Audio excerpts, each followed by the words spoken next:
Dire que la musique est haram, c'est un raccourci qui peut porter à confusion, parce qu'en réalité, c'est les instruments de musique qui sont haram. Du coup, cette interdiction, elle est bien plus profonde et elle a une plus grande sagesse derrière. Et si tu veux vraiment comprendre pourquoi, eh bien, écoute attentivement et écoute sincèrement. J'ai été musicien pendant 18 ans et alhamdoulilah, je ne le suis plus. Et je vais pouvoir t'expliquer pourquoi est-ce que les instruments de musique sont haram. Et t'en fais pas, je vais expliquer d'une manière très simple et on va aller droit au but, Inch'Allah. Le dernier messager d'Allah, sallallahu alayhi wa sallam, a dit: il y aura parmi ma communauté des gens qui rendront licite l'adultère, la soie pour les hommes, le vin et les instruments de musique. Et ce qui est très subtil dans cette interdiction, c'est que les instruments de musique mènent à deux grands péchés. Ça peut mener à l'ostentation, mais le pire, c'est que ça mène au shirk. Et le shirk, ce n'est pas juste un péché en islam,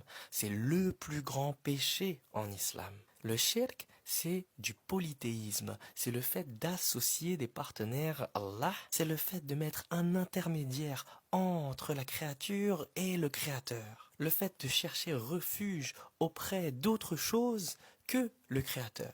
Le shirk, c'est lorsqu'on croit qu'un objet, une statue, une personne, qu'elle soit vivante ou morte, possède par elle-même un pouvoir spirituel, qu'elle peut nous rapprocher d'Allah par sa propre force, ou qu'on doit lui vouer des actes d'adoration. C'est le fait de croire qu'on a besoin d'un intermédiaire entre nous et Allah pour se rapprocher d'Allah.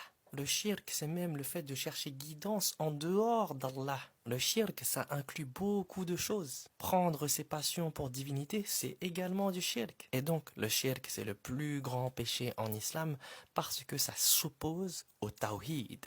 Le tawhid, c'est le monothéisme pur. Sans tawhid, il n'y a pas d'islam.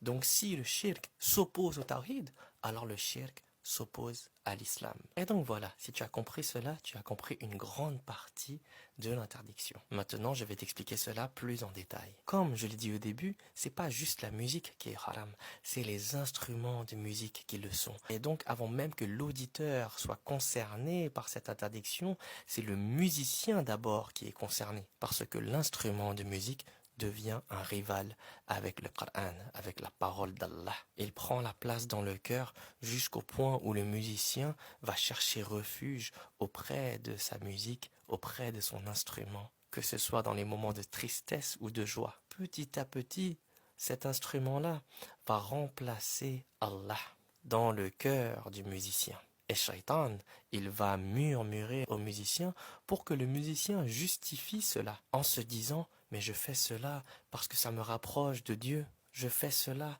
parce que ça aide les autres. Ça aide les autres à quoi?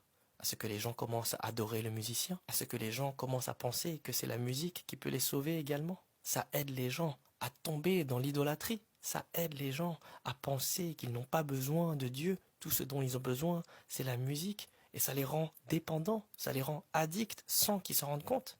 Est-ce que c'est une vraie aide du coup? Et je n'ai même pas besoin de parler de l'état de l'industrie de la musique pour expliquer que c'est haram.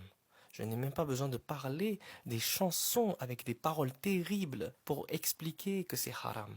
Même la musique qui est bien composée, sans paroles, peut mener au shirk. Combien de personnes aujourd'hui disent: je ne peux pas vivre sans musique, j'ai toujours besoin de mes écouteurs avec moi. C'est une addiction, une dépendance qui est banalisée, normalisée. Combien de personnes disent: oh, la musique m'a sauvé, alors que c'est Dieu qui sauve. Lorsque quelqu'un va mal, il se tourne vers la musique. Au lieu de se tourner vers Allah, il se tourne vers une playlist. Au lieu de se tourner vers le Coran.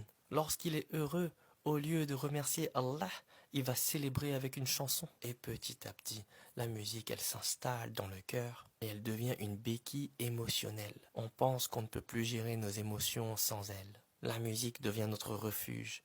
Allah n'est plus notre refuge. Les gens ont besoin de la musique lorsqu'ils marchent, lorsqu'ils conduisent, lorsqu'ils cuisinent, même pour s'endormir. Et au final, ils se souviennent plus des mélodies ou des paroles, des chanteurs et des musiciens, plutôt que de la parole d'Allah. La musique, elle prend tellement de place dans le cœur qu'à n'importe quel moment, on peut avoir la mélodie ou les paroles d'un artiste qui apparaît dans notre tête alors qu'on n'a jamais choisi d'écouter certaines chansons. Mais vu que c'est joué partout, au bout d'un moment, on s'en souvient. Et petit à petit, on oublie la parole d'Allah.